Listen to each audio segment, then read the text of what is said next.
Hi guys, tomorrow is the first Hyrox in the UK schedule. It's at Hyrox Birmingham. Now this is my local event and I'm really happy about that because that means only 1 hour for me to have to drive from here to there. It means I don't have to get a hotel, it means I don't need childcare. So a lot of the stress that I normally have to deal with when commuting to these events is not there for this one.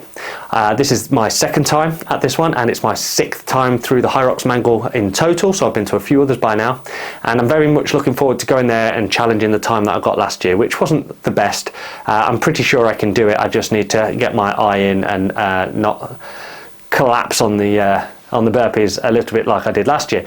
But the personal best is around the 116 mark and the time at Birmingham to beat is 117. These are very realistic numbers, but I have to be very mindful that I've had a very busy year of very intense activities in terms of training, in terms of events. 2 weeks ago I had just finished the Spartan Trifecta Southeast, a full year of Spartan racing, so 10 different races, along with a full road running league races calendar and several half marathons and other OCRs and things like that. So it's been very busy, lots and lots of weekends where I've been out and about and stressing my body beyond what it wants. In terms of what I'm after, I would love to get a time. If I don't get that time, then I'll use this as a 2023 start of season benchmark, and then I will take that into the subsequent events such as London and perhaps Manchester and onward. So if I don't get it, it's no big whoop. I will just simply manipulate it and use it as a motivator moving forward and address any problems in my training. So I'm looking forward to seeing everyone. I'm hoping everyone does really well. I've got loads of people representing, loads of people that I know taking part in Birmingham. It is a great venue. It's very fit for purpose and I'm looking forward to seeing you all there tomorrow. So take it easy. I'm going to hand over to Martin, who is down at Birmingham. Now you find me here at the NEC in Birmingham. Today the traffic was a bit bad getting in and I think there's a queue for registration, but still it's stuff we have to do to get to the start line, so here we are. It's very exciting. I don't know why I feel very apprehensive about this particular event. I've been here before, I've done 5 other Hyroxes. I should be much less bothered about what I'm about to do than I am, but I think everyone gets performance anxiety on the day, certainly if you're going for a time. Very much looking forward to getting in there and seeing a bunch of people that I know, shake a few hands, give a few high fives and give as much support to those that are running as I possibly can. Alright, let's get inside. 5 minutes to go. 5 minutes to go. Nervous energy. Yeah, nervous energy. I've gone all weird. So I'm going in now. Start tunnel. Exciting times. See you in an hour and a bit.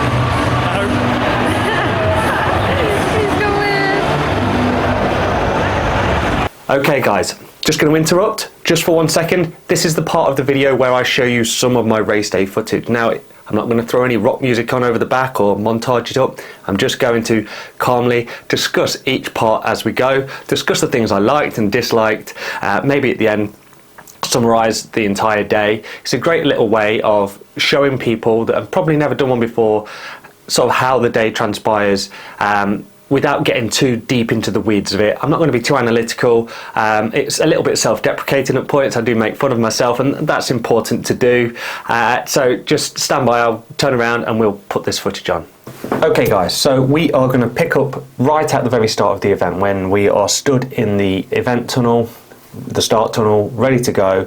Inside there is a bunch of TVs with a big countdown clock on and it's slowly counting down to your start wave and the music starts to build. Bit of Greatest Showman starts to come on and you know that signifies that we're about to start. So I will pick up the footage now and press play and I'll start to narrate all the way through. Alright, let's go. So there's the tunnel, there's the people that are running by and we're off. There I am, about 3rd place. I don't intend to stay there. Coming to ski, again about 3rd or 4th. I'll start off with a couple of pulls. I noticed that my ski machine wasn't even switched on, so that's why I paused very briefly. I made a conscious decision on the ski using the ski over a couple of years that my best technique was long, broad strokes from the top to the bottom, reduce the franticness of it, This meant that I was more composed, I was well within my comfort zone, and my pace was about 150, 155 per 500, and I was doing quite well with, compared to the guys either side of me, and got out there without having really consumed or burnt too much energy off, and I was fully prepared to get out of there and get some running done almost immediately. As you can see, that the judges are there paced up and down. This lady on the right, she's got an eye on me. Oh, there's my little girl, really enjoying me performing there in front of her. She's not bored at all. You can see my judges keeping an eye on myself and the guy next to me, and we're very similarly paced, even though he came in maybe a couple of seconds before me. So she's counting down the last few reps. I think 20 reps to go, 20 meters to go, and we're off. So, and we have to run around the edge. There's quite a long run into the ski, so you have to bear in mind that there's additional run. There's not only the rock zone is quite long in this particular venue, but there's the run-ins and run-outs as well. Back running around the edge, straight onto the sled push. Now, this is the controversial one because it felt a little bit harder than it has in previous times. Now, I don't know if it's just in your mind, if you always think the one you're doing at the time is the hardest, or whether or not it was in fact hard, but there's been a lot of feedback from the competitors, certainly well fielded, very experienced Hyrox people that know how to push the sleds in a Hyrox competition are saying it felt harder. Now, some people might not say that, so I'll just push it, whatever, move your feet faster, but when the resistance is 50 to 100 kilograms more than what it professes to weigh. So if I load that sled up in my gym, it would fly, right? I could load another 5 plates on top of it, and it would still fly easier than that. So I ended up going. You can tell I'm struggling because whenever I struggle, I resort to long armed for a little bit because it opens up my chest and allows me to breathe. When I'm all concertinaed up, it's quite restrictive on your lungs. So I generally push long armed and then short armed, long armed then short armed, just to give myself a little bit of time to breathe. As you can see, everybody around me is equally struggling. And from spectating earlier in the day and later in the day, it seemed that the people at the very ends would seem to be struggling more than the people in the middle. Now, it might just not be that way, but that's just how it felt. There's a little clip here of me pushing the test sled, just to show you in comparison. I know that wasn't exactly the same weight as this, but it literally skimmed across the carpet, whereas these wouldn't even move a centimetre by themselves. So you can see the sweat like pouring down my back at this point, because that's and if you look at my actual heart rate at this point, it goes straight up. The 2 runs and the ski had barely touched my heart rate, 130 something, 130, and come on to this, it's 165, 166, and that's the sort of heart rate where you need a second just to bring it down. And this was the only bit, that little bit there where I went around for the run out from the sleds. That was the only bit that I walked of all the bits that sort of compromise you. And I still felt bad about that. I told myself I'd try and run everything, but when I came off the sleds, my knees were just wobbly. Anyway, swiftly on. Rope pull. Now, again, you notice things at the time that may have always been the case, but you just feel them more. And the elasticity of this rope felt odd. It felt long. You could almost pull it the full 6 feet before you actually gained any tension, which felt a little bit odd. Again, I'm very mindful of where my rope was going. I didn't want to fall over it. So, and I was trying to walk it back for the most part, but a lot of it was the double-handed pull. The walk back and then pull to chest, walk back, pull to chest, and then work my way back down the rope. And I did okay, but it moves much slower than the sled push, so it consumes probably an additional minute to the sled push. It just takes that little bit longer. It feels like you're on it for ages. You can just see it inching down the carpet there. It does take a long time. But this elasticity of the rope, every time you let the rope go, you've got to pull the elasticity back again. And these may be the very same ropes they used in Glasgow and other events. I doubt that these are new ropes, more stretchy ropes. Maybe just over time they give a little. I don't know. No one will ever know the answers to some of these questions. It's just observations from the event itself. So it's 4 There's 4 of these, like it was in the sled push, backwards and forwards. The rules are you stay inside your box, you must manage your rope inside your box, you must not leave your box. It's about 2 feet wide and about 6 foot long, and you must do all your operations within there, and the entire sled that must be in the box when you finish, which is a little bit difficult considering the box isn't that long, and the closer it gets to you, the angle of the rope is more pulling up than it is toward you. So yeah, there's lots of little nuances to the rope pull, lots of ways to do it. I saw guys wrapping it around their hands like a snake to try and get the tension. Again, the sled push and the sled pull both lend themselves to the heavier, stronger athletes. The lighter guys will always probably find it just that little bit harder. They're at a bit of disadvantage in my opinion, but I might be wrong. There's plenty of really strong small dudes out there, I know that, and dudettes, but for the most part it was mainly men that was competing on the Saturday, with the exception of the mixed doubles, which came later. So I'm basically pulling the last bit now, and me and this guy next to me are both equally shattered. So I think I just about got it over the line before him, but I think he overtook me later on the running anyway. So we're there, and I'm off. So we're off. Again, the run outs contribute towards the overall running, and then you've got a section of rock zone and before you get back to your actual running. So this is me just trying to get back to the running circuits on the outside of the track. The entire course felt a little bit slow, and one of the contributing factors to that is the laps are big. They're over a kilometre, probably to the tune of 80 to 100 metres perhaps. And as well as having to overtake on the outside and all the inter-rock zone running, it just adds up. So on to the burpees now, which are just the absolute worst part. I've come into here having just done the sleds and the runs, and I'm ready to. You just feel awful at this point. I try to do them as fast as I can, but the gusto has completely gone out of me at this point. But there is a slight benefit that when you come out of the burpees, you know that you passed the halfway point. You've done 4 runs, 4 exercises, you know that there's only 4 left. So in your mind, it's a bit of you've reached the top of the hill, and now you're just coming down the other side. Yeah, I could have gone a lot faster on these, and this is the bit I hope to improve on, certainly when we go to London. I do hope just to be a little bit more springy, a little bit more dynamic. In all 6 of my Hyrox events, the burpees have just been awful. I find when you're facing down as well, all the sweat just drips off your face, and the carpet is ever so slightly damp from everybody else's sweat.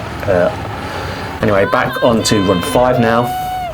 Feeling okay. My runs are really consistent, 4:30s to 4:50s for the most part, and that's not too bad considering it's a longer lap, as I said. All the laps were slower than, say, Glasgow, which were shorter laps. So I'm on to the rower. Again, the rower was switched off when I got there. I had to switch it on, press just row, because it takes 3 strokes to almost wake the machine up and get going. And you don't want to be wasting that time. You really need to turn your machines on. In other events, the machines were all on when I got there. In every other event I've been to, but both of them were switched off. I don't know if that was just bad luck or... So again, I tried to keep my row pace to 150, 155, bearing in mind that the time for the row isn't just the row, it's the run in and the run out, of which there's quite a bit. So 20 seconds, 30 seconds could easily be gobbled up just by getting in and out your rower, running in and out of the area. So it's another one of those things to consider. When you look at your time, you think, oh, I'm sure I rode faster than that. I definitely rode faster than that. But yeah, it doesn't factor in all these other little bits, the transitional points, and those times are generated from the mat in to the mat out. And then obviously rock zone time is the bit before you go back out to the run. And I didn't do too bad on this. I know I rode terrible. Hold on the comments there. My row is dreadful. I've been told by much more qualified people than myself how bad my row is. It's like I'm rowing a lifeboat from the Titanic. I always drop my hands after my knees. I curve my back. It is proper survival rowing, if you get me. Anyway, I did it in about 4 minutes and was off, back to running again. This time that you can see me running, and there's the mat, all of that counts as part of the row, as was the running. So it's just, now technically I'm in the rock zone again, so this is accumulated time. Now I probably did the best I've ever done on reducing the rock zone dilly-dally time. I call it dilly-dally time because that's where people do dilly-dally. Back out onto my 6th run, I believe, straight into the farmer's carry. Now when I approached the farmer's carry, there was 2 buckets where the chalk should be, and I put my hands in and both buckets were empty, and in the bucket, just one bucket, there was a solitary bottle of liquid chalk. Now I ain't pissing around with a bottle of liquid chalk right before I'm going to be doing this, so I rubbed my hands on the floor where there was all chalk dust, picked up the kettles and just went. And I've never put these down in any of my competitions, even my very first one. But I think this one was actually my fastest because I was able to maintain this speed up walk.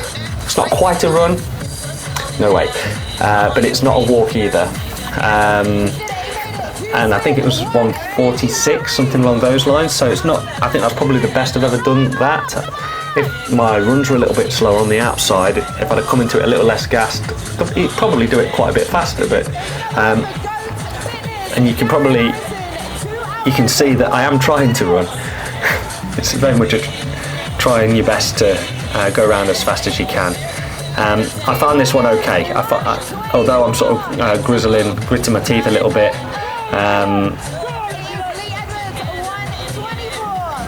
I actually quite enjoy the farmer's carry. It's also one that makes your body all sort of look a bit strong as well. Anyway, run 7. Now, out of run 7 means you've got a couple of toughies coming up. So lunges, sandbag lunges.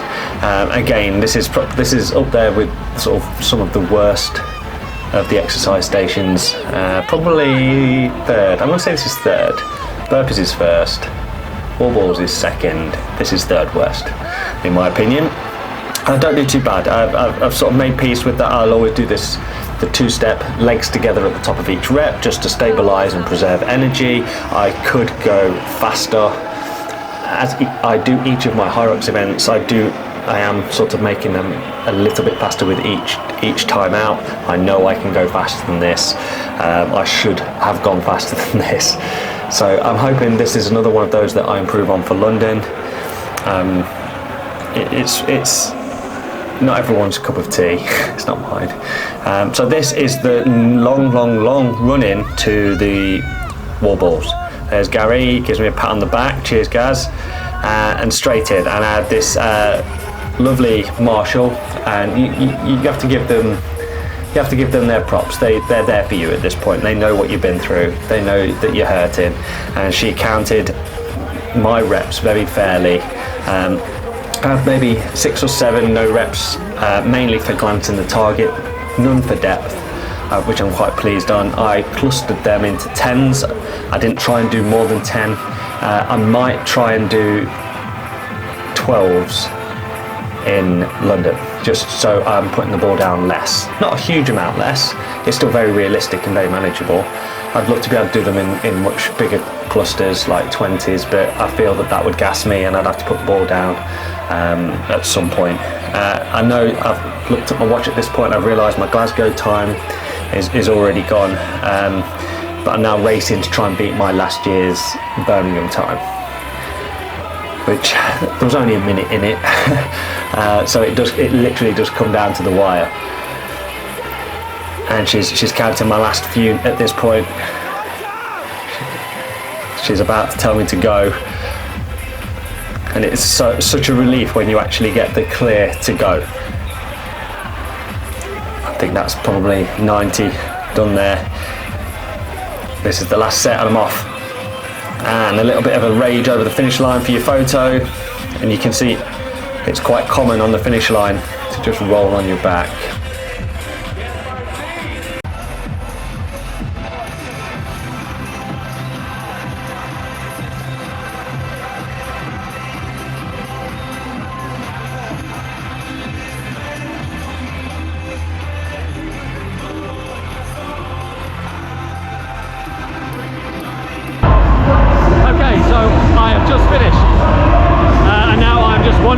arena cheering other people on.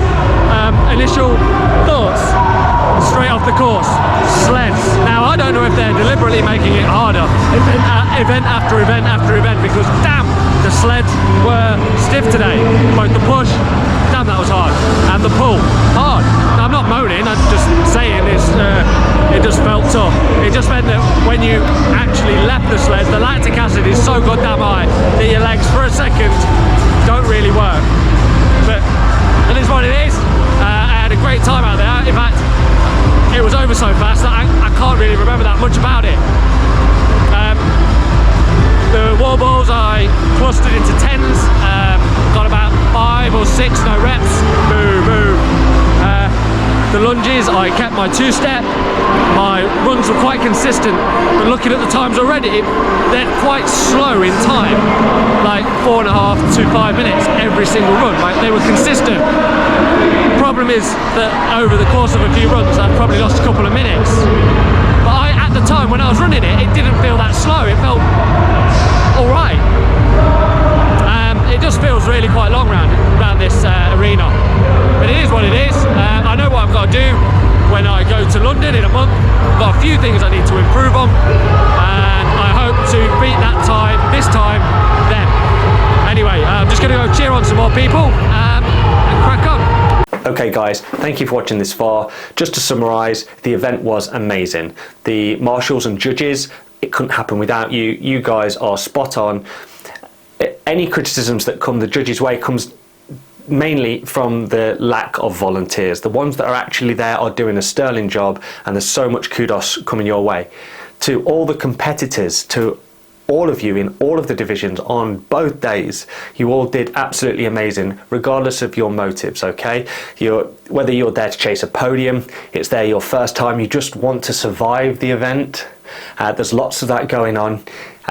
Well done, all right guys. You are above and beyond everybody else that's sat at home doing nothing with their lives. You have chosen to take a path to self-improvement, and these sorts of events, these sorts of competitions really help sort of facilitate that.